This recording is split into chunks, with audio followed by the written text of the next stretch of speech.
Hello, everyone. Welcome to our third session of our CTF walkthroughs. This session will cover the OSINT challenges. I'm going to start by introducing the creators of the OSINT CTF. Then we'll get into the CTFs with each person going through the challenges they created. So I'm going to start with Kelvin. So Kelvin is a digital forensics analyst. He's been doing it for a while and created several of the challenges. I think he's going to talk more about himself when it's his turn to take you through the walkthroughs. Next will be Ruby. Ruby also is a team leader in digital forensics. She also has done digital forensics among other areas. So she'll also introduce herself and give you more details at that point. So the OSINT CTFs covered various fields. They covered non-traditional fields like the newer fields of cryptocurrency investigations, the traditional investigative OSINT techniques. So we tried to cover a broader range. So you'll notice that the OSINT we covered during this CTF was something that most people may not be used to. So hope it was a good learning experience. So let me open up the challenges. Then we will go through each of them and the creators will show you how they solved them, also give you an idea of what went through their thought process. So I hope everyone can see my screen. We are going to go through a list of the challenges, then I'm going to invite Kelvin to take us through the ones that he created. So the first one we are going to cover is the in the news CTF. So Kelvin, are you ready? Yes, I'm ready. So, Okay. Hello everyone. My name is Kelvin Madenge. I'll be taking you through the first batch of CTFs. So, my order will be a bit different. I'll take you through.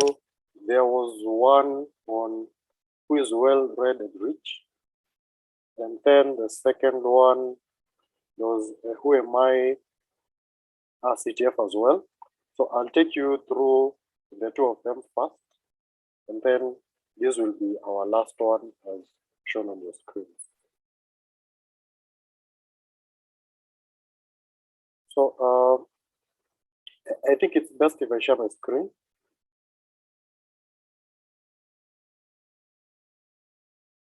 Just a minute.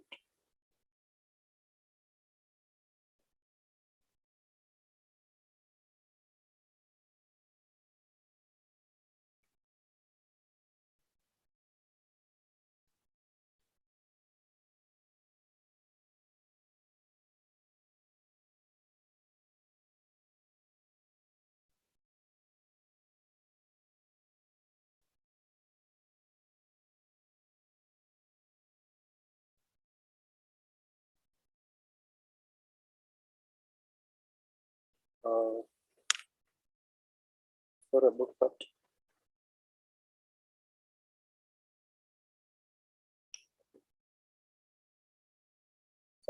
So I'll try and answer these ones. They're not in the format that you viewed them on the CTF platform, but these were basically the questions and some of the answers that accompany the questions that we had. So Kelvin, Sorry, yes. could you zoom in to the text a bit? Sure.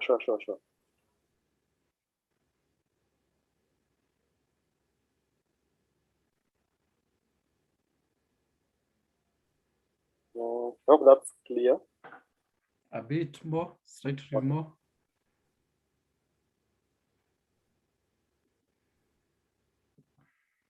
Yeah, that should be okay. So I believe we had an image and it was from that image that we were to answer the 6 questions that follow. So I'll immediately start with question number 1. There was which was asking what is the name, or was the name of the bus in the photo, and I was looking for the main brand name, and so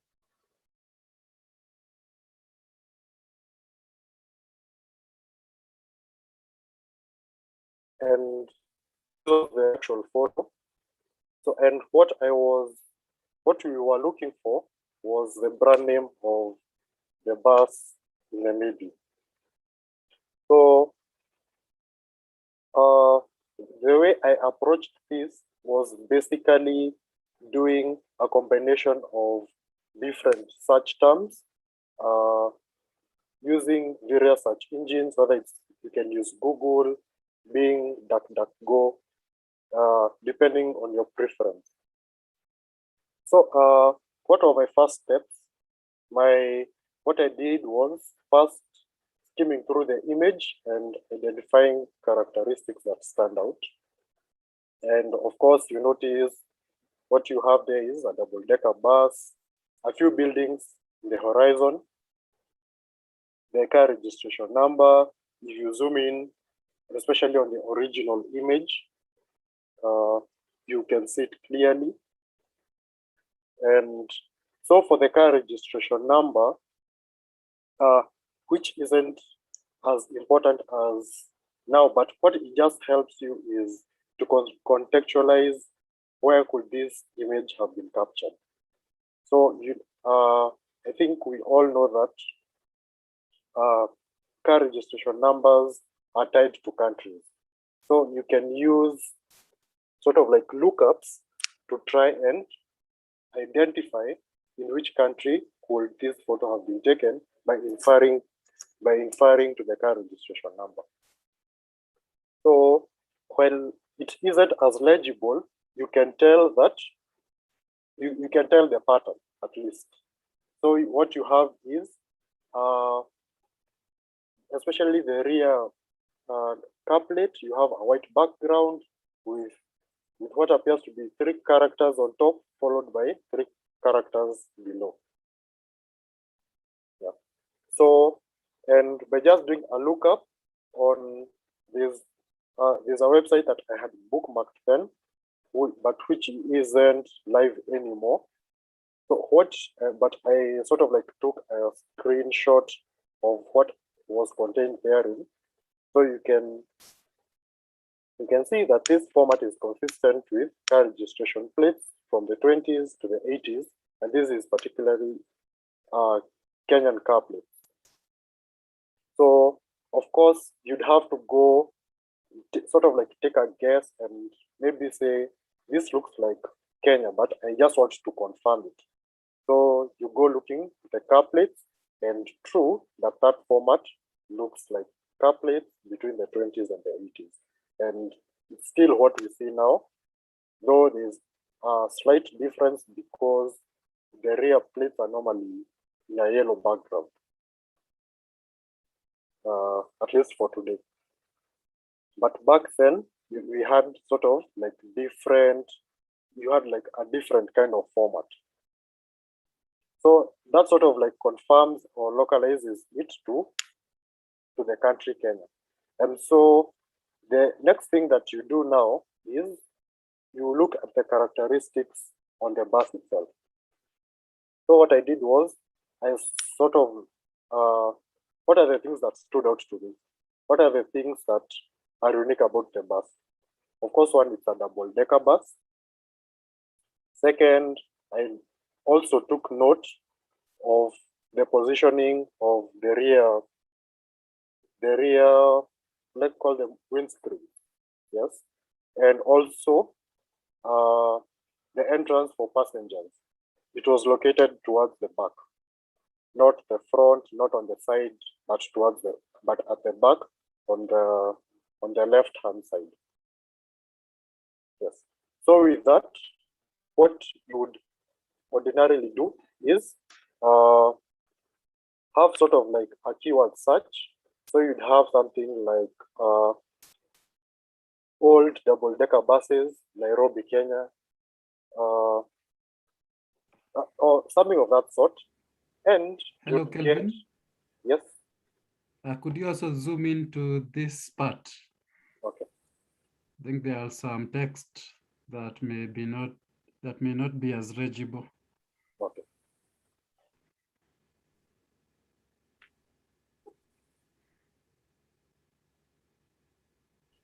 So Yeah. Yeah. So after doing your keyword search using whichever search engine you'd use, whether it's Google, DuckDuckGo, etc., and keep it descriptive.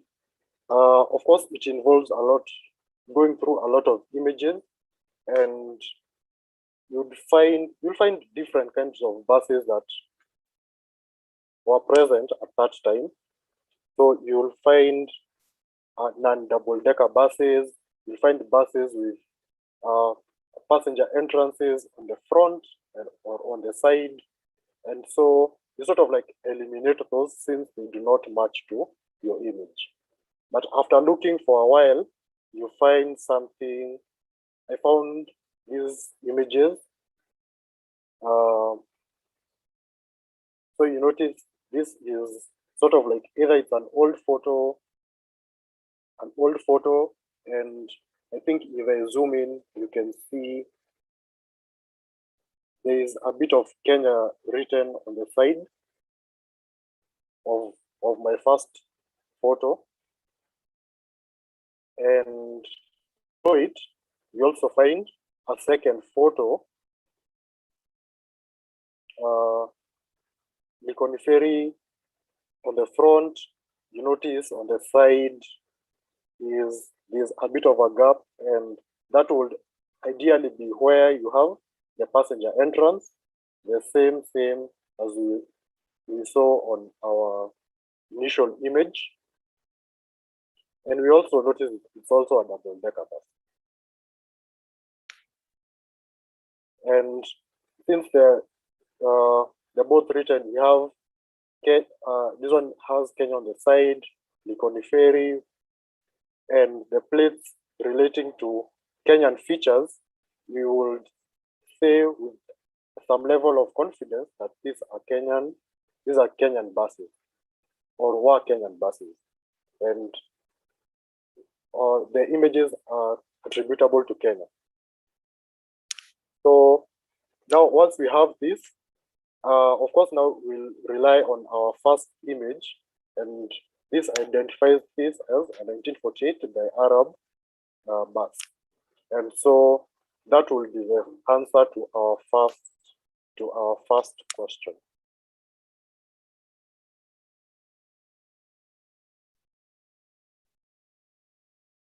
Okay, so we'll go to question number 2. And so what street stroke road is the bus?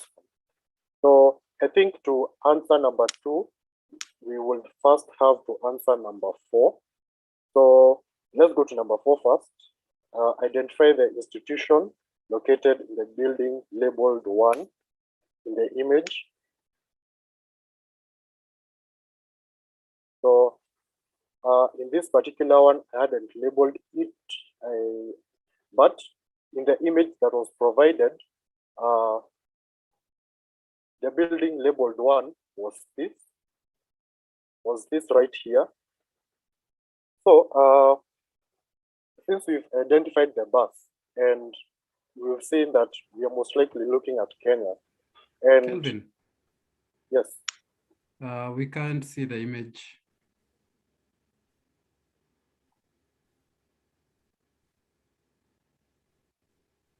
okay. Let me open a clearer one. You are still on the notepad with the questions. Okay.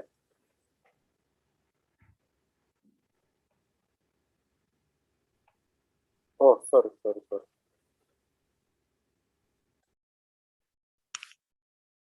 Oh, sorry about that. So I believe it's visible now. Yeah. So we are looking at the image labeled 1, and we are trying to identify that so that we can go back and answer our question number 2.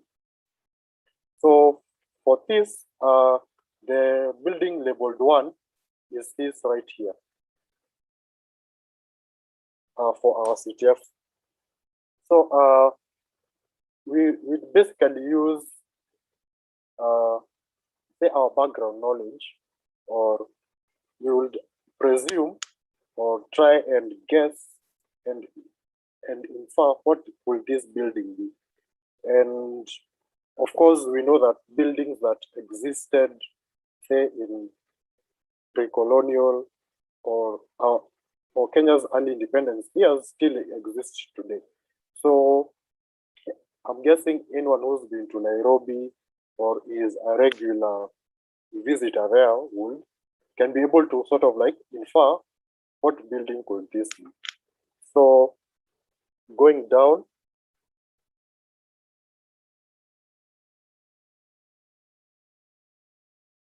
so I think the two that of course will stand out is Kenya National Archives or the Macmillan lib. So it could be either of the two, but of course you have to go ahead and prove it that this is this building and not this other one. And as much as you could say with a level of being sure, you also have to demonstrate why this is one building and not the other. So, so what are some of the things that we noticed from our building up here? So we realize there are a bit of, I'd call them holes that are protruding from the sides of the building. You have from the top side of what I'll assume is the roof, you have a set of windows, and then sort of like a block, and then you have what appear to be pillars. So by just noticing some of these standout features, we could now go ahead and try and compare them to our other suspect buildings. So let's start with the Macmillan building in Nairobi. So this is an image that I just pulled from Google Maps.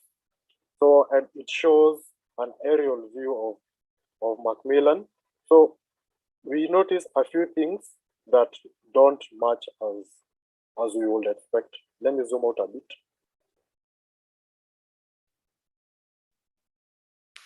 So if you look at the roof, it doesn't really match since we don't have the poles that we see on our original image.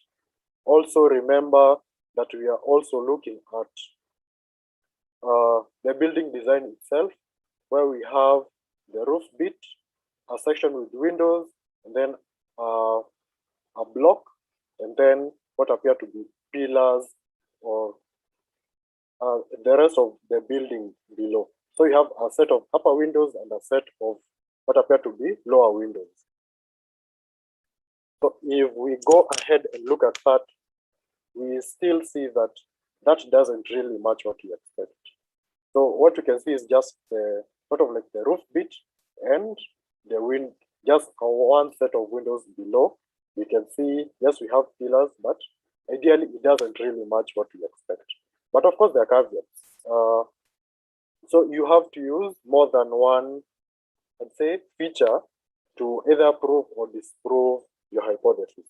So I couldn't say that there are no poles and conclude that that's not Macmillan, because the poles could have been removed at some point between that original photo being taken and the time this Google Earth photo was taken. So you have to use more than one feature. It's always advisable to do that. So since we've used multiple, we can safely rule out the Macmillan building in Nairobi. So we can go forward and try and compare that to Kenya National Archives. And so with that, we have, this is as well the original image that we have. So we have the poles, the roof, and the two sets of windows separated by, I just call it a block or sort of like a divider or something. So, and if we look at that, we can see at least some of those features in our image. We can see like there's a pole here. We can see the block here. We can't really see the side of the building due to whoever captured this image didn't capture the side. But we can look at the adjacent buildings. So if we get back here, we can see on the right of the building in question, we have what appears to be a small dome.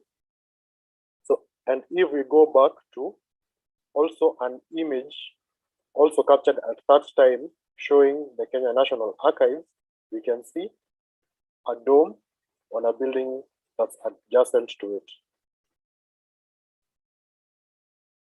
Also, we have another building on its left, and we can also see that it's also comparable to what we have to the left of the building as per this image.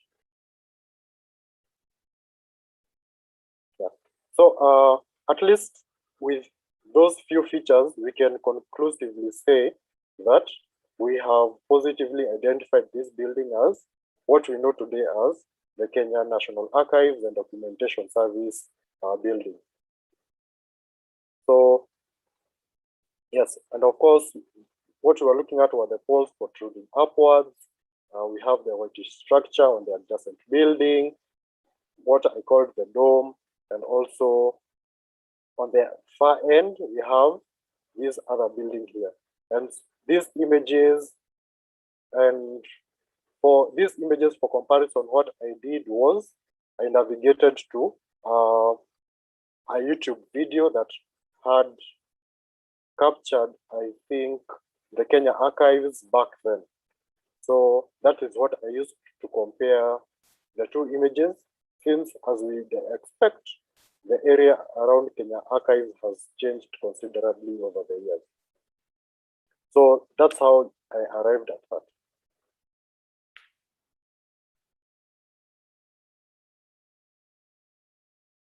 Okay, so since we've answered question number 4, I believe we can now go back and answer question number 2. So what street or road is the bus on?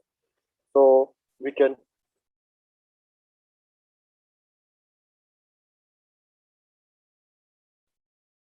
yeah, so we can tell that this road is running towards the front of Kenya National Archives. So we can infer that that's Moi Avenue. Yes, what is known as Moi Avenue today. So I think once you identify the building, it's pretty easy to identify the rest. So that will be easy if you say you're not, it's not a place you're familiar with. What you just do is just go to Google Maps and enter the building itself, orient your directions correctly, and everything is labeled out for you on either Google Maps, Google Earth, or Bing Maps, or whichever mapping service you choose to have a look at.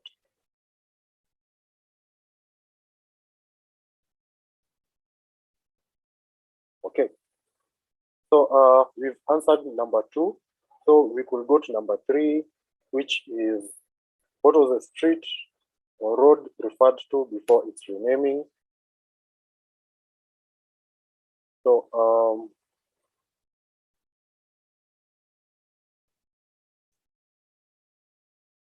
okay.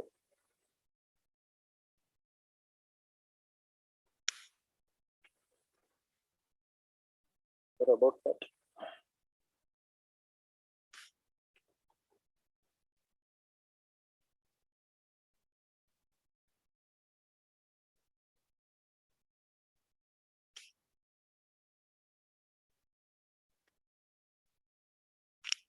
So I think what ideally one would do will be you could just do a simple Google search, or whatever, and do Fairway Avenue history.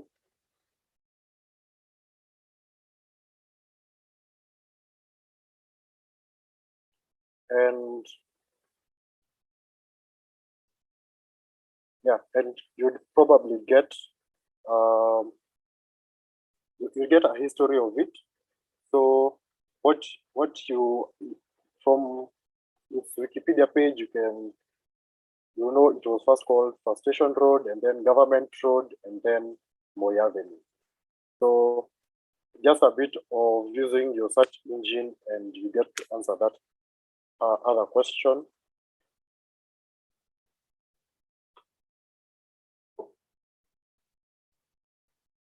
Yeah, so we've answered number 3. We'd answered number 4, which led us to answer the previous questions. And number 5, what institution initially built this building? And what you are talking about is the answer to number 4, the Kenya National Archives building. So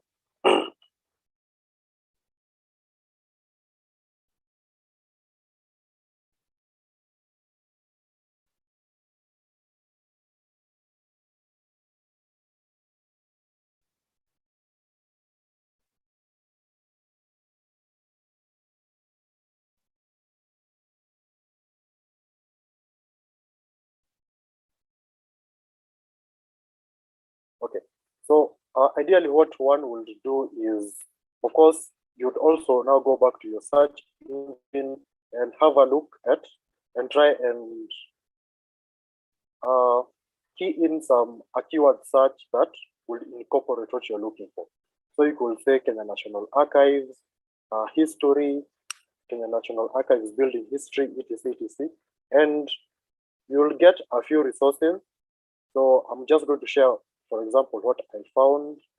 So this is a standard article which which explains what was in that building before. So there's the highlighted bit that states that what was there before was whoever the institution that built it was the National Bank of India.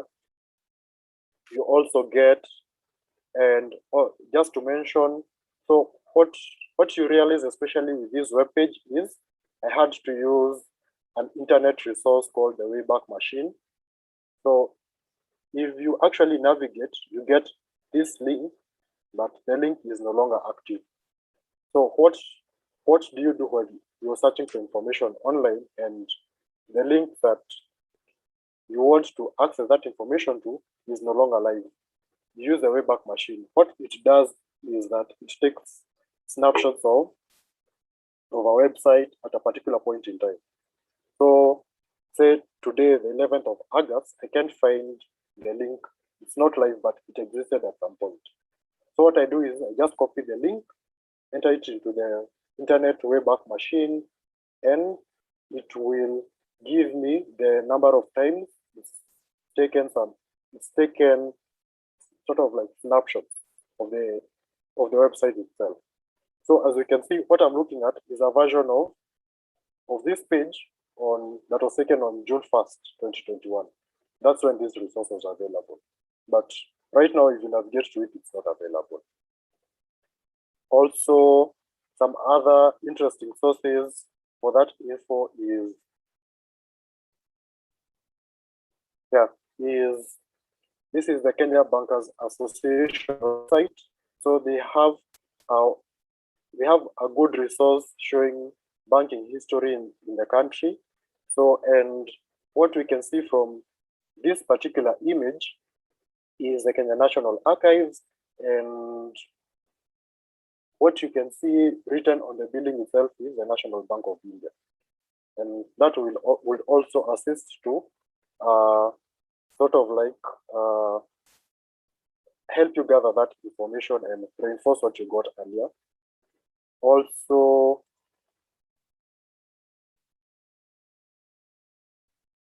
I had something from the KCB Bank website, also its history, and you can also see that. You can also see that there, though in this particular image, it doesn't indicate who actually owned the building before they actually came in, and then Kenya National Archives came in later. So those are just a couple of resources that you could use. It's always better to rely on multiple sources since they assist in reinforcing your solution or your answer. Since one source could have gotten it wrong, and you need multiple sources always. Okay, so number 6, what did the above institution evolve into? So that is, if you answered number 5, you could now answer number 6, and that could be seen clearly from this image here from the KCB group website, and the same building now is named Kenya Commercial Bank before they moved across the street to Kencom, where they're located till today. So I think that's how I covered or approached the first set of questions. And yes, and I think unless there are any questions on chat, I think I could go ahead to the second batch.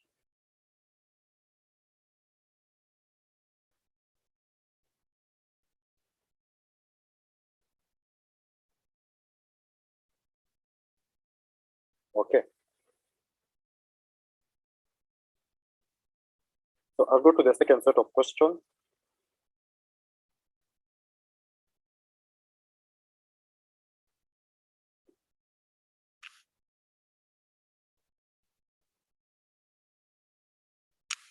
Just a minute.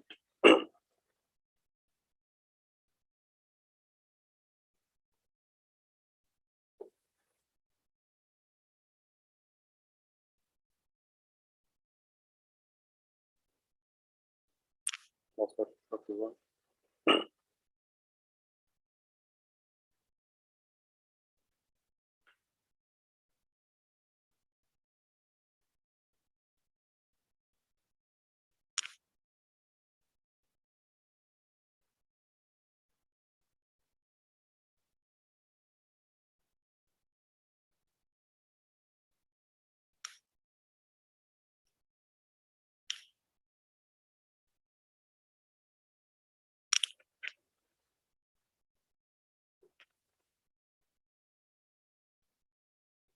Okay.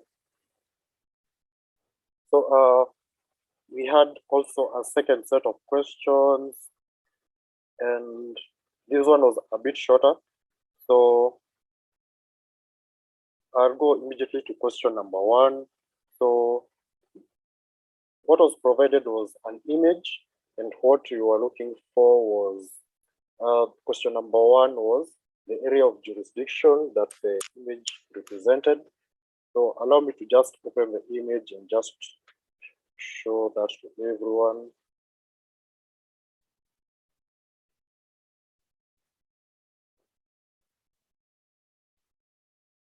Yes. So this was the image that was provided. So you're supposed to identify what area of jurisdiction that image is relates to. So how would one ideally approach that? You could do a simple reverse image search, and for me, I'd prefer to use a tool called Yandex. It's a Russian search engine, but it provides the best results in my view for reverse image searching.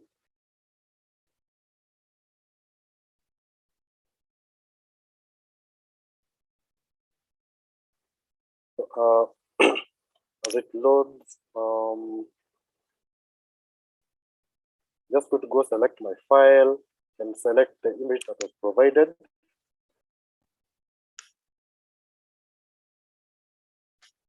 And I'll just let it search. And as I look through the images, I can see something, an image that looks similar, which is this. Yeah, and it appears to be I'd say the logo for the county government of Marsabit. So that easily answers our first question. And you could use any search engine, Google, Bing, also have reverse image query capabilities. But in my view, I think Yandex provides the best results overall. So for the second question, the area of jurisdiction has published tenders set to close in the second month of 2021. So how many are these tenders? So, and I gave a hint of PPRA. So what ideally one will do is find out what PPRA stands for. So that's the Public Procurement Regulatory Authority. So what you do is, by just having a look at PPRA, so I'll just do a quick search.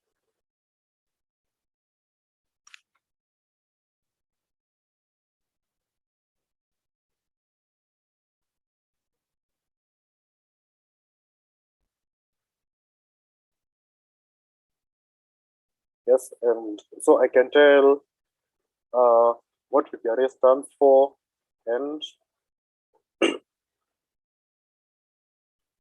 have a look at that. And also, from my knowledge, I know that PPRA runs a tendering website where I can find some information on tenders to government agencies, departments, that sort of thing. And I can also find details about various suppliers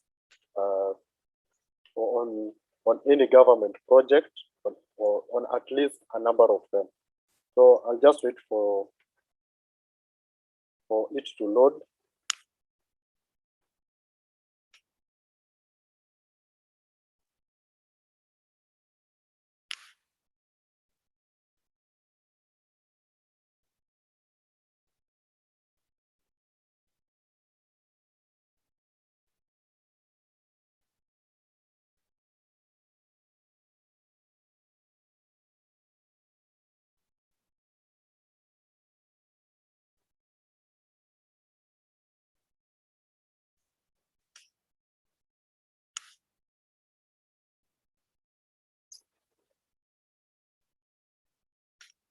Just refresh it one more time.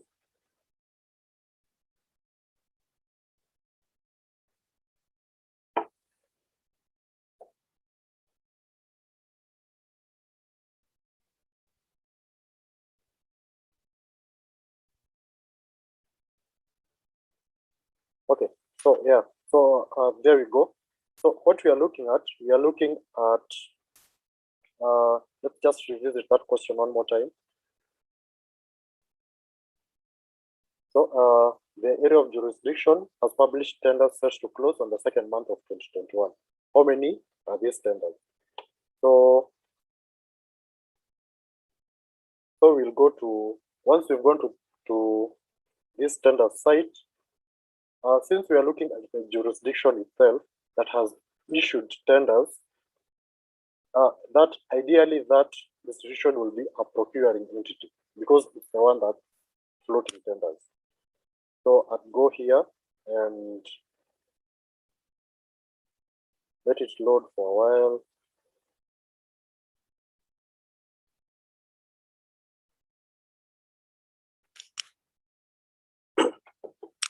Okay. So since we know it's Marsabit, I'll just type Marsabit and hit enter and come and look at some. We have 2 entries, so I'll just look at the first entry and it's the county government of Marsabit, and I'll come under the tenders tab. Let me just zoom in a bit and look under the tenders tab. So what we are looking at is a closing date, which is the 2nd month of 2021. So I'll just ignore that and once you just scroll through, you'll find that it's not recorded under this first entity, county government of Marsabit. So we'll just go back. Because of time, I won't scroll through it all again, but we look at the second.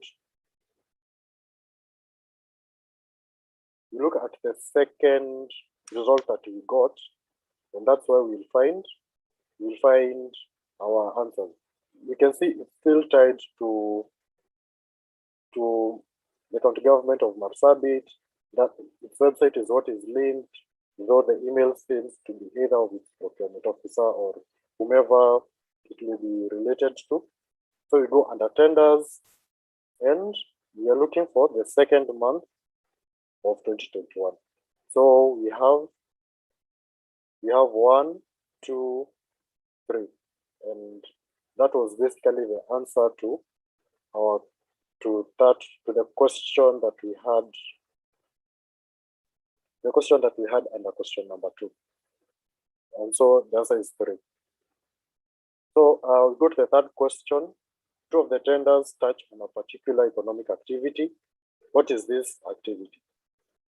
So we'd still go back to where we were and we'd look at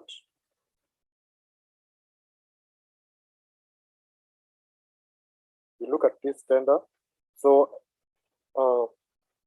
from the tender details, we can we could sort of infer what is the tender related to.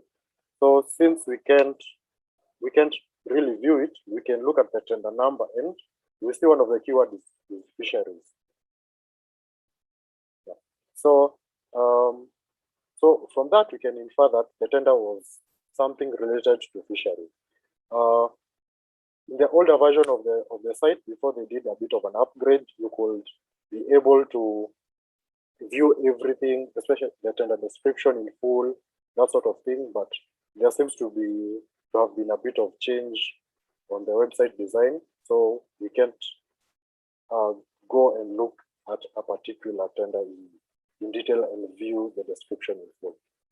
But from the tender number, we can sort of infer what economic activity it touches on.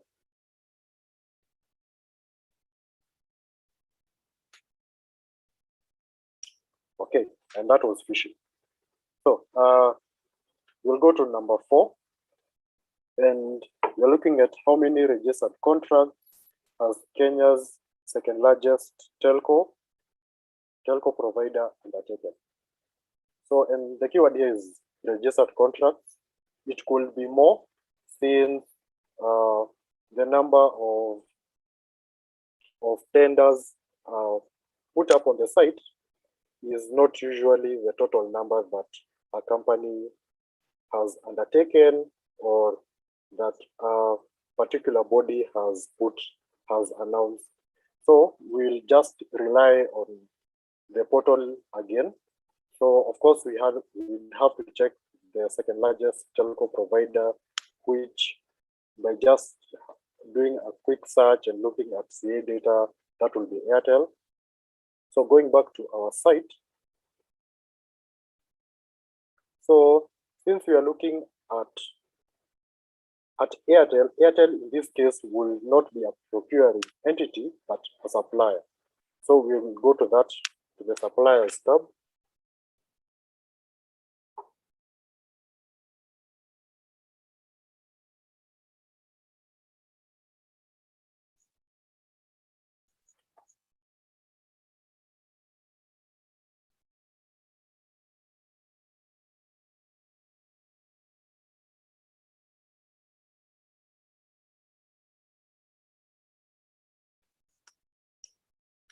Okay, so since we are there, I'll just input Airtel, click enter, and of course we get two, it appears to be the same one since the registration number is the same, the PIN appears to be the same. So I'll go to the first one,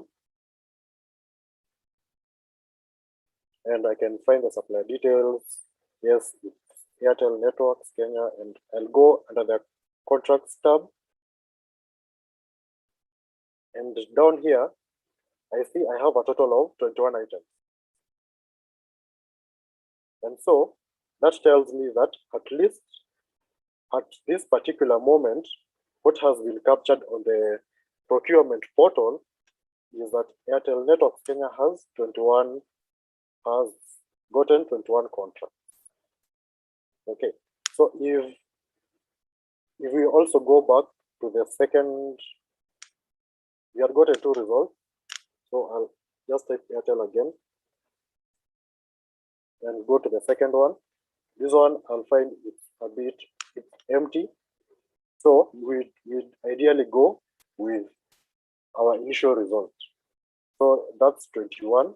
I think at the time of creating the CTF, the number was a bit different. That was 18 at that particular point, but since an additional 3 have been registered since then. Yes, so that was the CTF, and so I have one more remaining. So I'd request that Ruby takes over first, and then I'll cover that last one towards the tail end.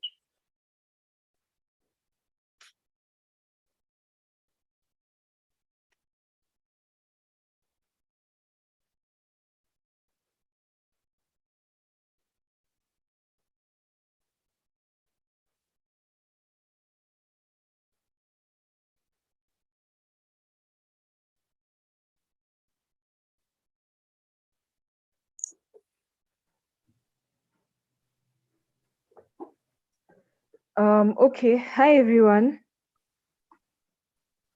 I'm Ruby, Ruby Nyambugi. I work at ICRAL as a digital forensics team lead. I have 5 years experience in information security and digital forensics. So I'm going to take you through the cryptocurrency CTF.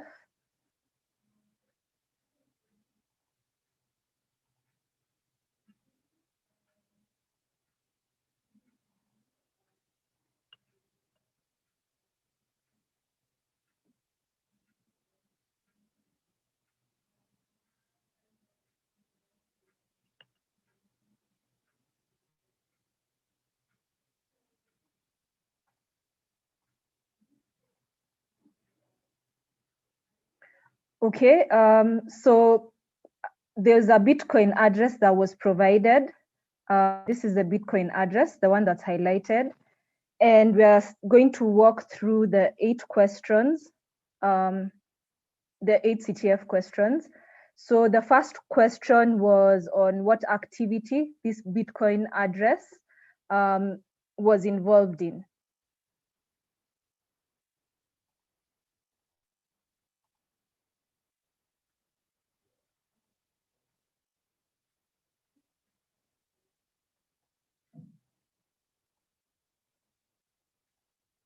Okay, so this is basically a recon stage. So the first step is recon, where you're just gathering information about the provided address.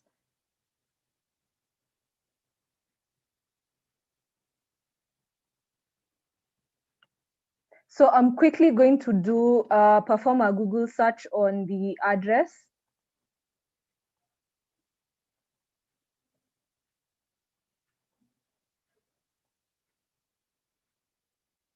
And we can see we can see the Google search results. So you can choose to go through each one of them or to quickly browse through and open the ones that are of interest to you.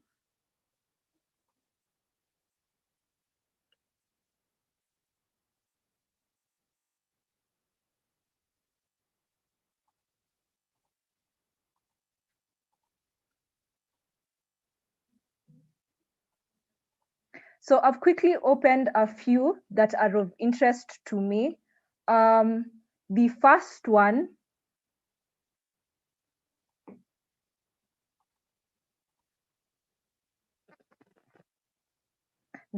one is a Twitter link where I was able to see a tweet from the Malware Hunter team. So you can see from this tweet, they're talking about a crypto scam, and there's an address here, maskclub.com. So I quickly open the images and I can see there is an image. This looks like an image of the site.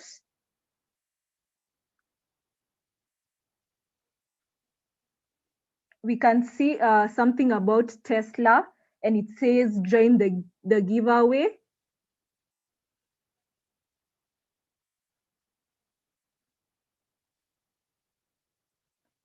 And a bit more information on like total amount of Bitcoin received to this address. Another link that stuck out to me was Bitcoin Who's Who. So using Bitcoin Who's Who, you can obtain additional information such as scam reports or links to web pages where the Bitcoin address you're checking has been mentioned. So so it has already filtered for the Bitcoin address in question, which is this address. And we'll quickly look at the scam alert at the bottom. And the scam name says it's Elon Musk scam. The URL is this URL. I'm sure it's already been taken down, but let's try and open.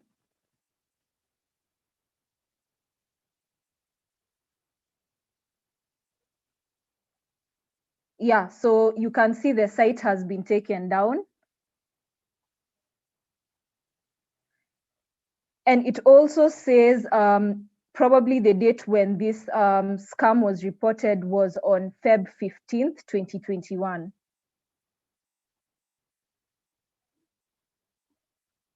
So the activity, to answer this question, the activity that this Bitcoin address was involved in was the Elon Musk Bitcoin scam, or just some sort of scam, right? So the next one is, what website did this Bitcoin address first appear on? So once again, from Bitcoin Who's Who, you're able to see that it appeared on this domain, on this website, and the website has been taken down. But as Kelvin mentioned, you can use the Wayback Machine to get a snapshot of the site, and we can quickly just have a look at how it what we can get from there.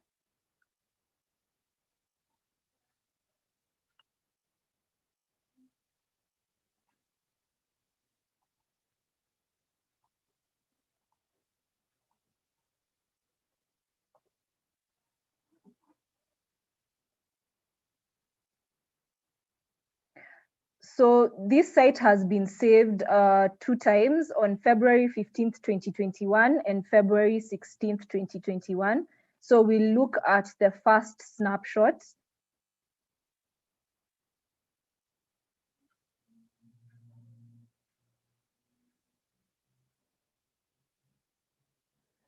And here we are able to see the site. So it seems that they were fooling guys that it was Tesla and they had a giveaway. So to participate, you just need to send some Bitcoin, and then they'll immediately send you some Bitcoin back. So double the amount. So I'm sure many people wanted double the amount. So many people did send Bitcoin, and no one got anything back. So we'll go to the third question. When was the website domain registered?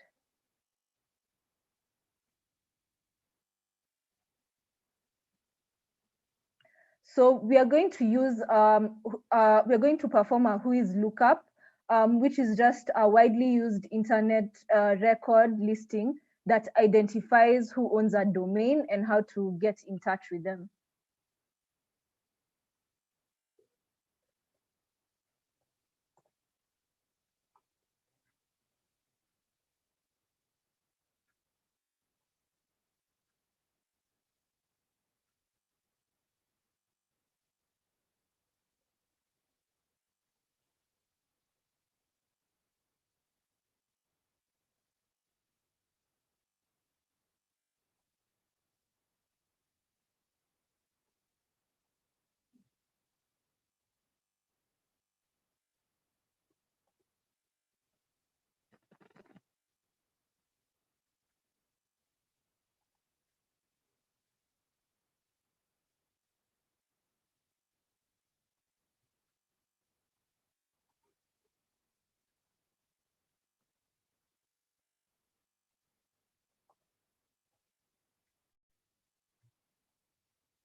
So we were trying to identify when the website domain was registered. And from our whois lookup, we can see it was registered on 15th February 2021. So question 4 is on which wallet does the Bitcoin address belong to? So we are going to use Wallet Explorer, which is a Bitcoin blockchain explorer, and it has 2 additional features. It merges addresses together if it thinks that they are part of the same wallet.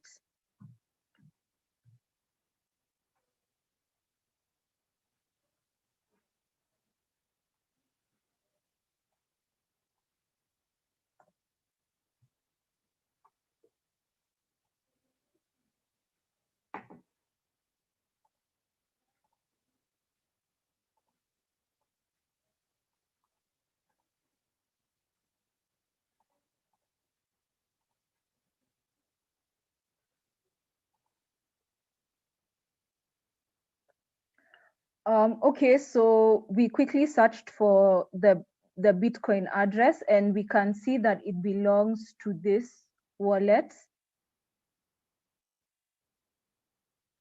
So it belongs to 32 BEC 965A6 wallet. So that answers question 4. Question 5 is on provide the date and time for the first transaction received by the Bitcoin address. So this is sort of like a transaction analysis where you're looking at the transactions made, where did the Bitcoins come from and where did they go. So in this section, you're simply just trying to follow the money.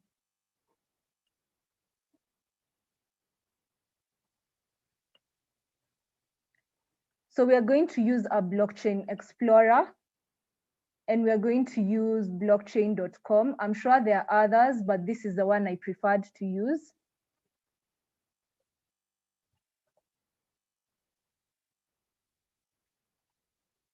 So we're going to search for our address.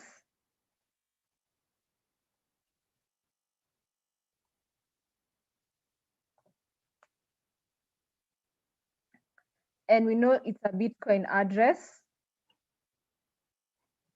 And we are looking for the first transaction received by this Bitcoin address. So we are going to have to go to the beginning of all the transactions.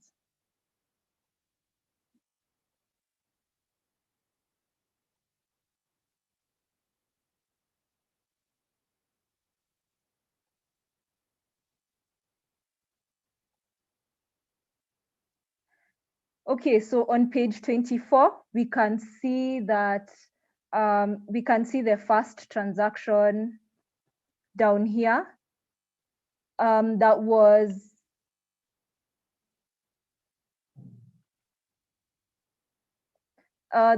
performed on 15th February 2021, which is in line with the date that the domain was registered. And the time is 5:21.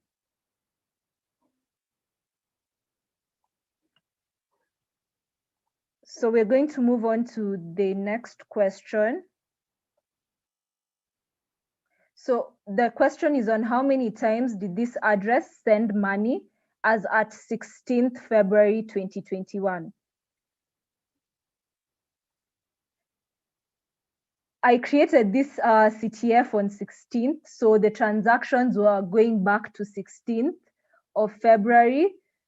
And I think now there are a lot more transactions dating back to even a closer time period. But we are looking for the transactions between up until 16th February.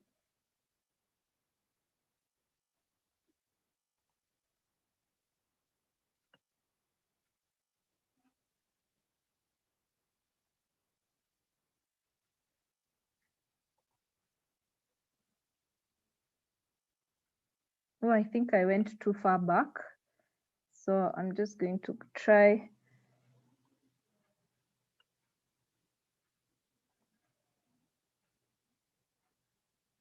Okay, we are still on 15th. We are trying to find 16th.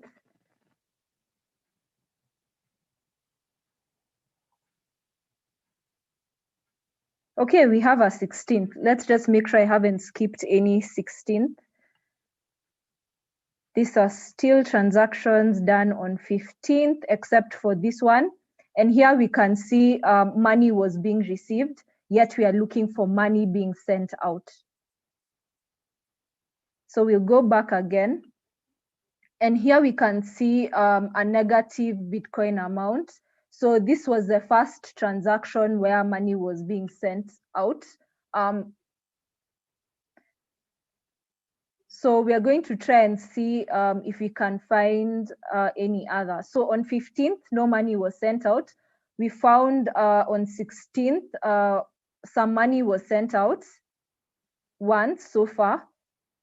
Here we can see money being received, and we can see again money was sent out again on 16th, and another transaction where money was sent out again on 16th at 3:27.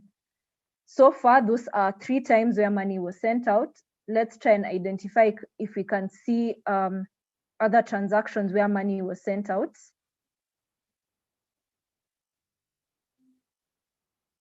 On this page, there are none. So we'll continue looking, and it's still up until 16th.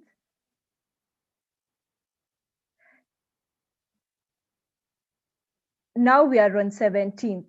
So by 16th, money was sent out thrice. So the 3 transactions we saw earlier.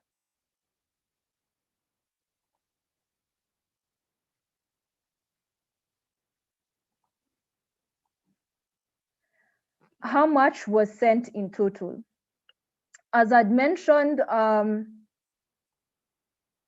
I created this CTF on the 16th, and usually you'd get the number of transactions that have been done, the total received, the overall number, and the total sent. So right now, because there were additional transactions, you won't be able to get this amount here. But what you can do is try and add these amounts for the three amounts that were sent out. So you can add that, and I got a total of 5.6492,600 Bitcoin was sent out as at 16th February 2021.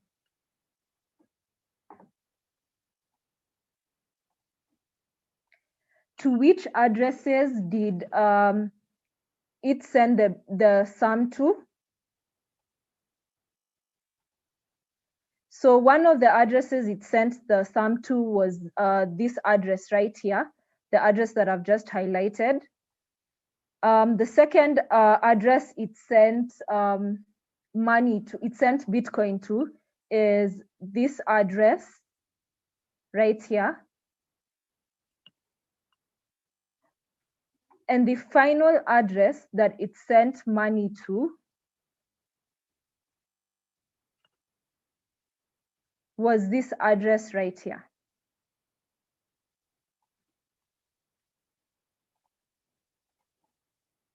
And that comes to the end of the walkthrough of the CTF.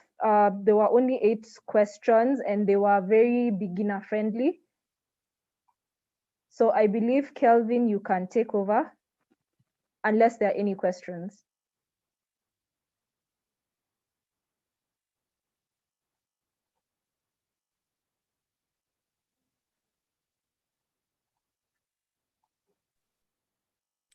Okay, if there are no questions, I think I'll take you through the last CTF set of questions. The last one is also quite short. So I'll just share my screen once again. Let me zoom in.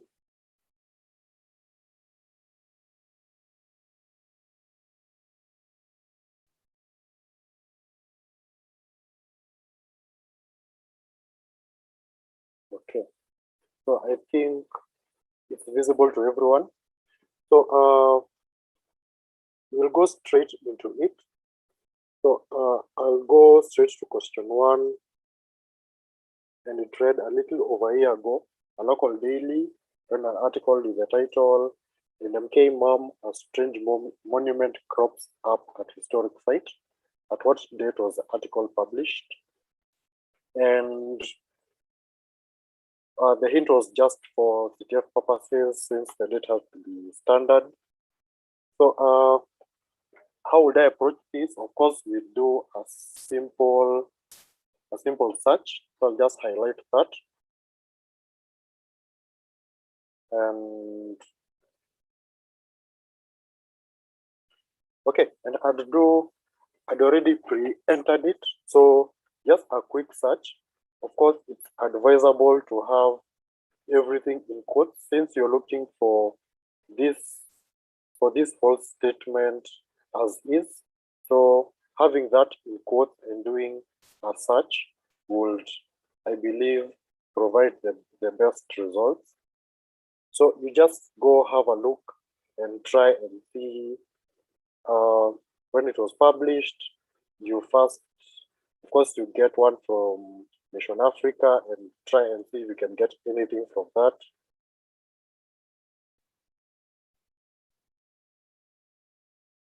Yeah.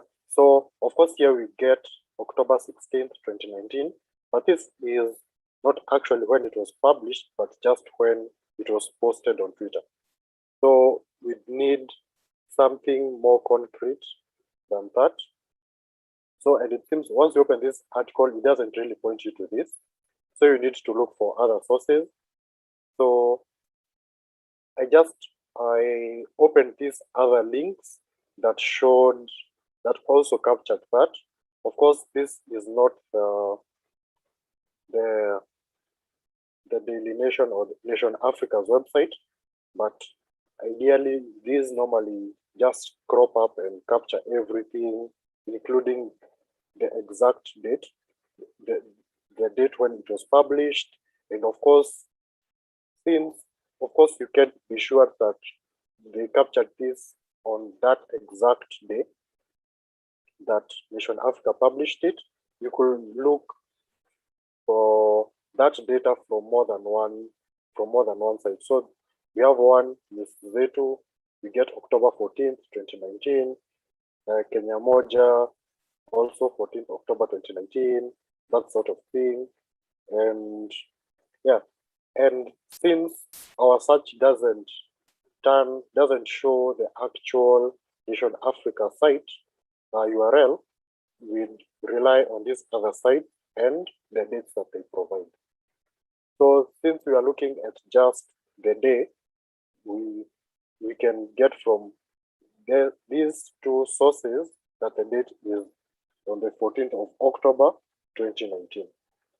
And that was the answer to our question. Yeah, 14th of October 2019. Okay, so we go to the second question. At what site was the monument located? So we'll go back and look at some of the articles that captured the particular monument of interest. And so ideally what you'd have to do is just read through the whole article, and at some point you'd come across the prehistoric site itself. I am trying to look for it, just a minute.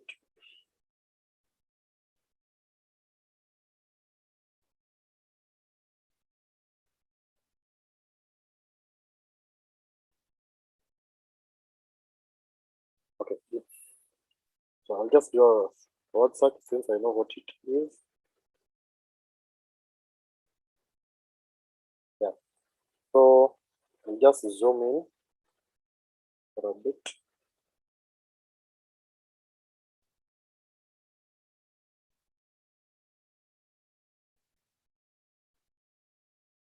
Yeah, so the site itself is this. I can't really pronounce it, so I'll just let you see the name itself. Yeah, so that was the answer of our second question.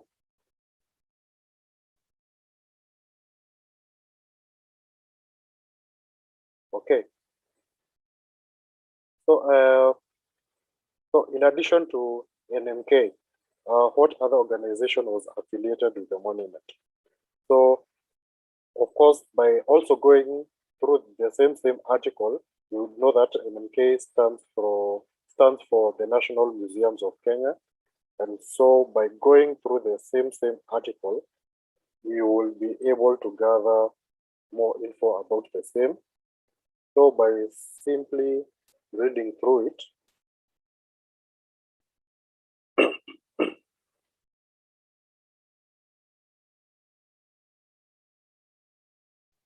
yeah. So we'd find the answer still within the article itself. So the other body that was involved with it, with that particular monument, is the Organization for Promoting Geovarsal Civilization. So that will be the answer to our third question. So moving also to question number 4, we look at what event were the two organizations involved in. I'll also go back and so I'd probably pick this and do a quick search and probably put in Kenya.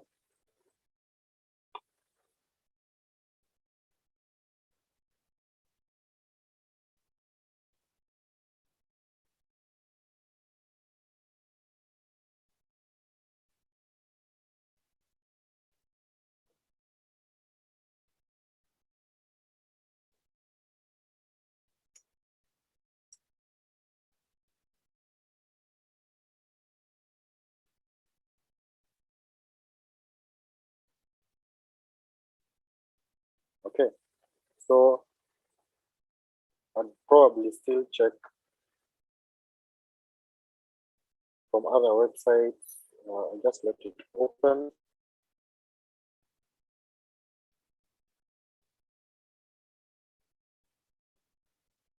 And I'd still go through the same article. Yes, it involves a lot of reading, but I'd get something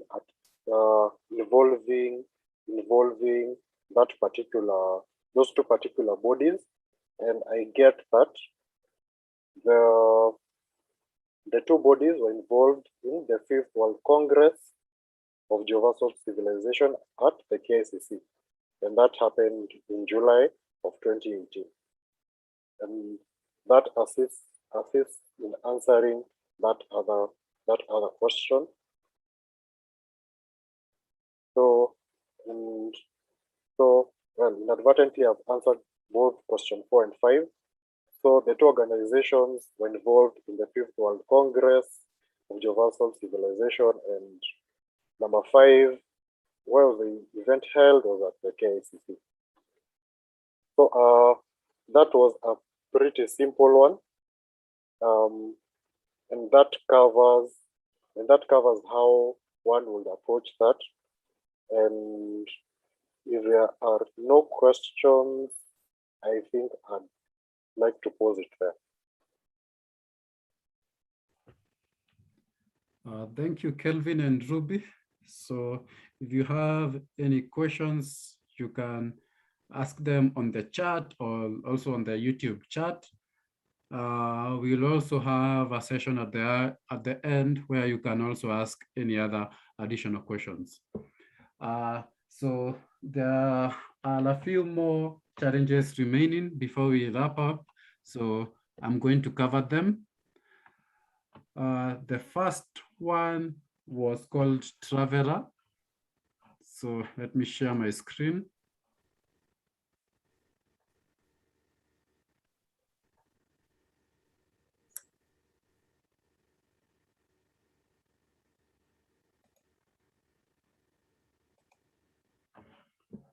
So the question was, what is the name of the hotel where this photo was taken? And the answer had to be one word. The photo itself, once downloaded, was this photo here. So there are some rocks here and some grass and some trees.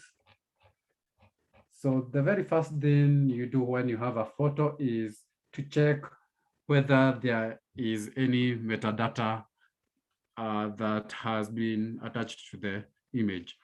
A lot of cameras capture the various details about the image. They'll capture the date, the GPS coordinates, and so on and so forth.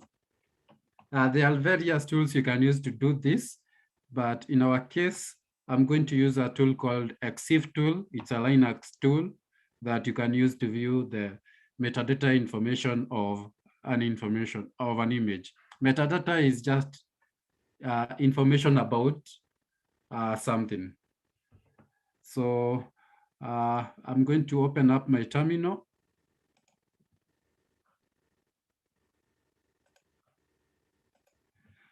And then I'm going to use the Exif tool.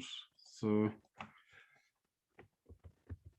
it's a command line tool that you can just run and refer to the image.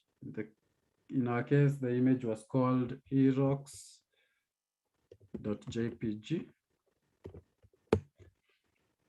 And once you open the image, it will give you a lot of details about the image.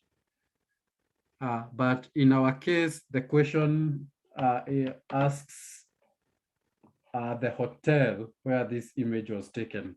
So we'll scroll down to where the GPS coordinates are. So as you can see, the camera that took this photo also attached this information. So it attached the location. So I'm going to copy this GPS coordinates.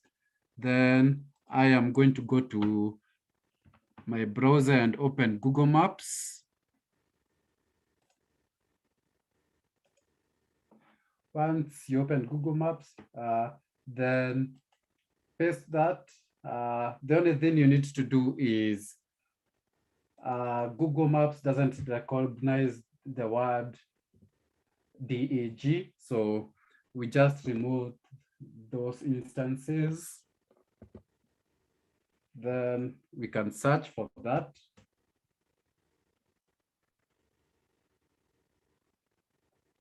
And immediately it will give us a pin of where this is, and we can immediately see that there is a hotel there called Enashipai. So that is the answer to our first question.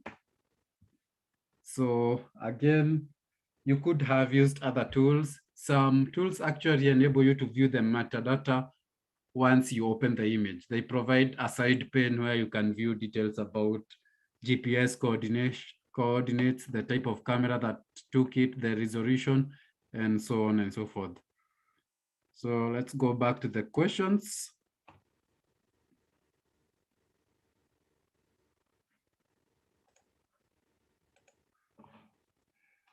So this is the solution we went through. We were able to figure out it was an Nashipai, and that was the flag. So the second question was, what year was the device that took the photo released?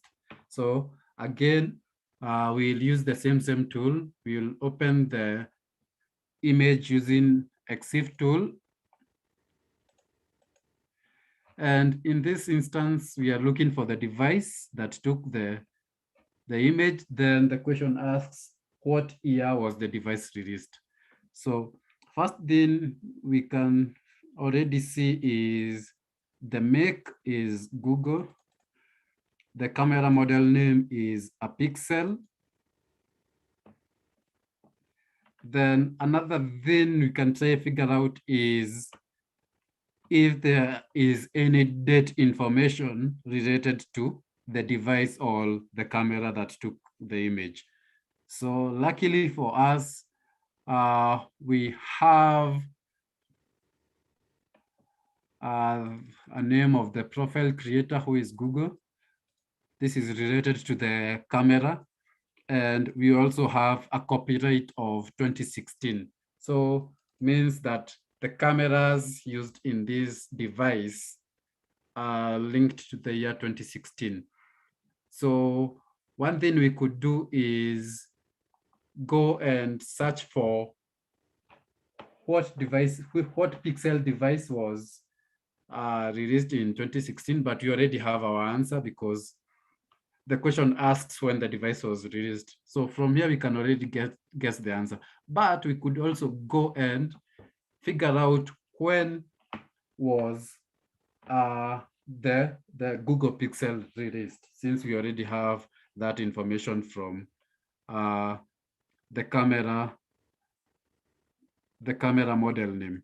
So a good site is GSM Arena. GSM Arena usually has details about phones and when they are released. So I'm actually going to open that up on my browser.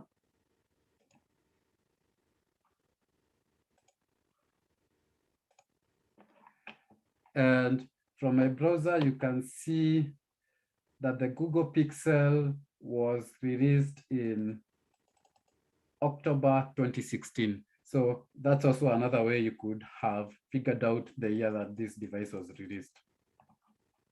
So let's go on to the next question.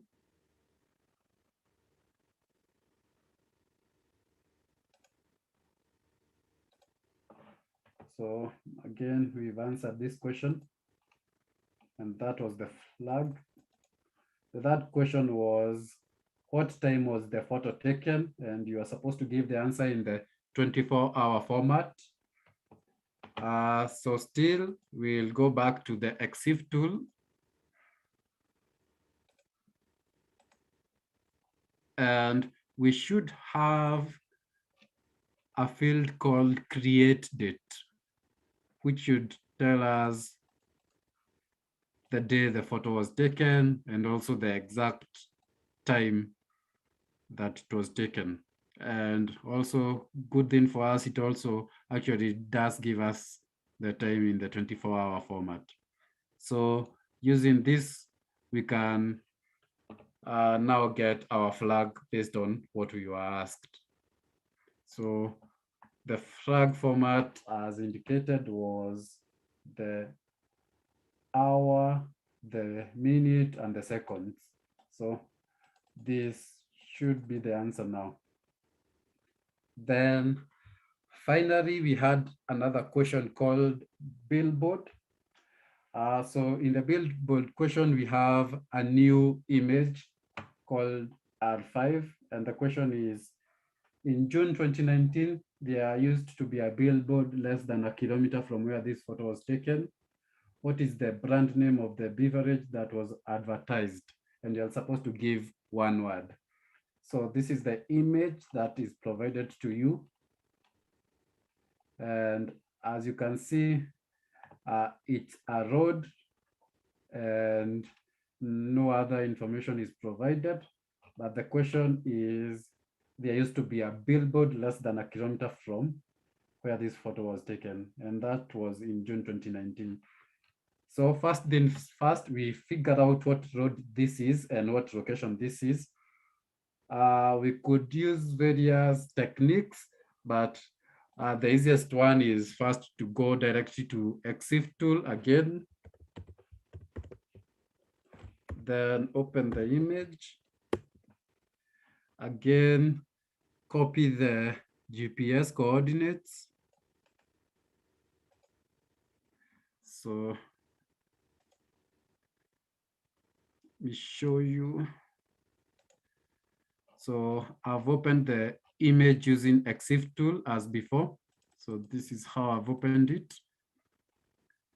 And if we scroll down to the GPS position, we have the coordinates here. We can copy that and open it up in Google Maps.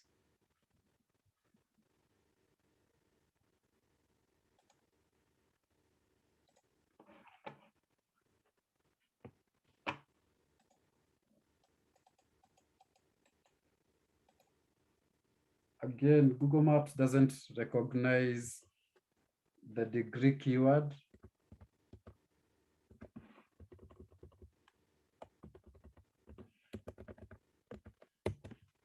So we can search for that.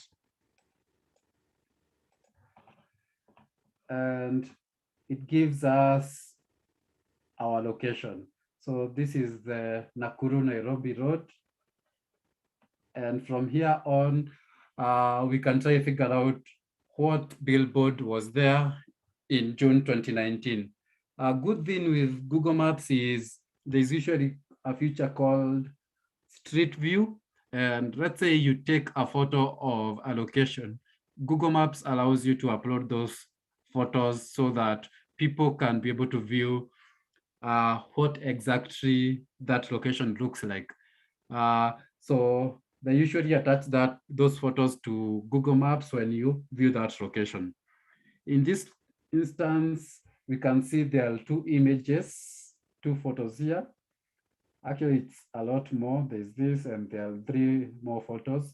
So from this one, I can already tell there's a billboard somewhere there. So just need to confirm whether it was in June 2018 as asked by the question, and what is the brand name, if there's a billboard advertising a beverage. So I'll open the image and I can tell from there's a image capture date here saying June 2018. So I can confirm that this is the correct date. From the billboard, I can also see there is a beverage being advertised and the brand name is Summit, as can be seen both from the bottle and at the top here. So that should provide us the flag for our final challenge. So let's go back to the challenge.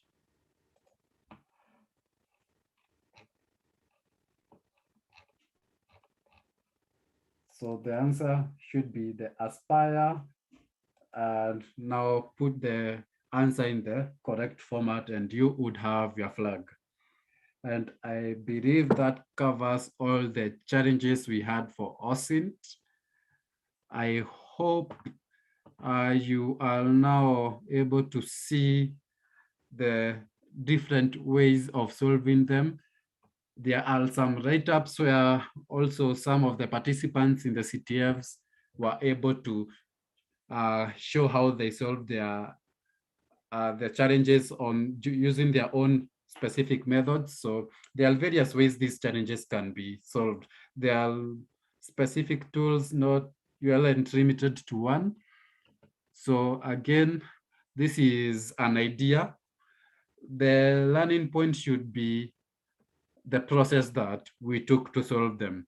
So I'm going to go back to the questions. If anyone has a question, we can unmute the mics in case anyone wants to ask of our voice, but you can also still use the chat. And hopefully we can be done over the next 5 minutes. Alternatively, you can still also follow up with us on our social media channels, on our communication channels, be it email, social media, messaging applications, and ask any follow-up questions that you may have, and we will respond to them.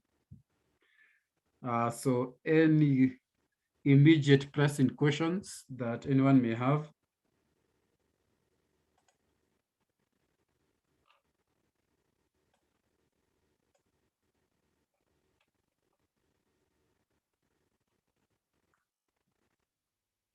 All right, I believe then that we were able to cover the challenges well enough, and this will be posted on YouTube. So in case you missed some sessions or you want to review the content, you can view it on YouTube.